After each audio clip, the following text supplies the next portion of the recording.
Sai Krishna episode కి సంబంధించి మాజీ మంత్రి పేర్ని నాని మీడియాని అడ్రస్ చేస్తూ ఉన్నారు. లైవ్ లో చూద్దాం. కాల్ డేటాను ఎందుకు తీసుకోలేదు? ఎవరెవరితో ఫోన్లో మాట్లాడుతున్నాడు?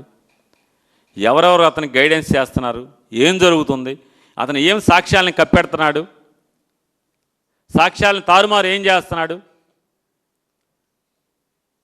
ఇది ఒక ఐజీ, ఇద్దరు ఎస్పీలు, ఒక అడిషనల్ ఎస్పీ, నలుగురు కలిసి చేసినటువంటి అత్యంత అద్భుతమైన నారా చంద్రబాబు నాయుడు గారి యొక్క ఏలుబడిలో ఉన్న దర్యాప్తు ఇది.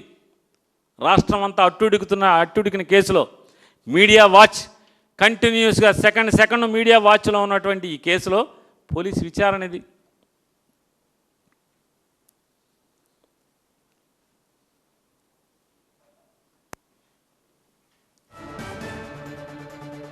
ఇవాళ శవం వెంట తీసుకెళ్ళాడు జైలు. ఇంకోటి కూడా గమ్మత్తు ఏంటంటే ఈ అధికారులందరూ కూడా ఇక చచ్చిపోయాడు అతను మాయం చేసేసారు డెడ్ బాడీని అని చెప్పారు. ఈ సీసీటీవీకి ఎతకలేదు.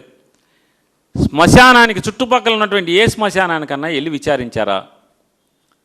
ఎవరెవరిని విచారించారు? వారి పేర్లేంటి? వారి ఊసు ఎందుకు లేదు ఇందులో? మరి వెళ్ళాలి కదా. ఏ శ్మశానంలో ఎక్కడ ఏం చేశాడో చుట్టుపక్కల అంటే బూడిద చేయాలంటే శ్మశానంలోనే చేయాలి కదా, లేకపోతే బయట అజొచ్చేస్తుంది కదా. వేరే ఎవడో ఇంటికి తీసుకెళ్తే, ఎవరో ఊరు తీసుకెళ్తే, ఎవరో పొలంలో తీసుకెళ్తే ఏంటి ఎవడో శవాన్ని తెచ్చి మన ఊళ్ళో మన పొలంలో కాలుస్తున్నాడని అనుమానం వస్తుంది కదా. మరి మీరు ఎందుకు శ్మశానాలకు వెళ్ళి విచారించలేదు? విచారిస్తే ఎందుకు మీరు దీంట్లో ఛార్జ్షీట్లో చెప్పలేదు శ్మశానంలోకి ఏ శ్మశానంలో ఎవరిని విచారించారనేది?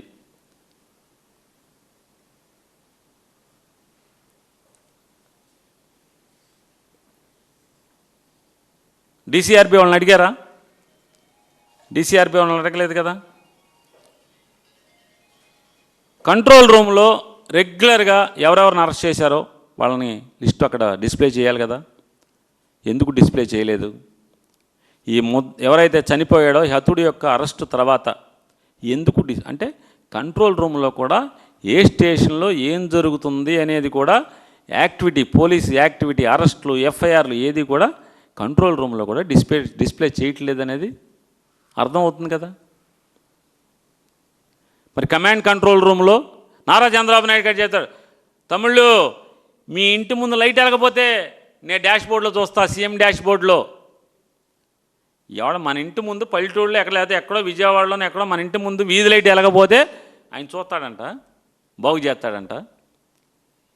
అది పోలీస్ స్టేషన్లో మనిషిని చంపి శవం మాయమైందని చెప్పని ఈ పోలీసులు చెప్తున్నారు, మీ ఐజీ గారు చెప్తున్నాడు.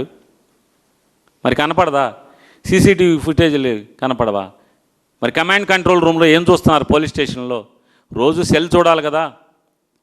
రోజు పోలీస్ స్టేషన్లో ఉన్నటువంటి యాక్టివిటీలు మీరు చూడరా అని అడుగుతున్నాను. కమిషనర్ గారు రాజశేఖర్ బాబు గారు చెప్పండి. చూడాలి కదా. చూడరు, పట్టించుకోరు, ఏమీ చేయరు, గాలికి వదులుతారు. డీసీఆర్బీ వాళ్ళని విచారించరు, సిట్టోళ్ళు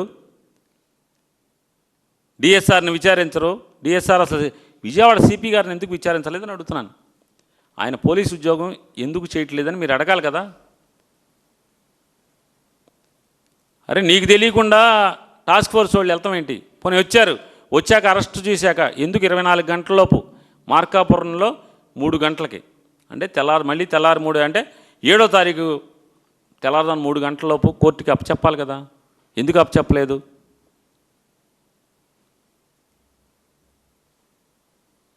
ఇన్వెస్టిగేషన్ ఆఫీసర్ గారు ఇదేనా అన్న?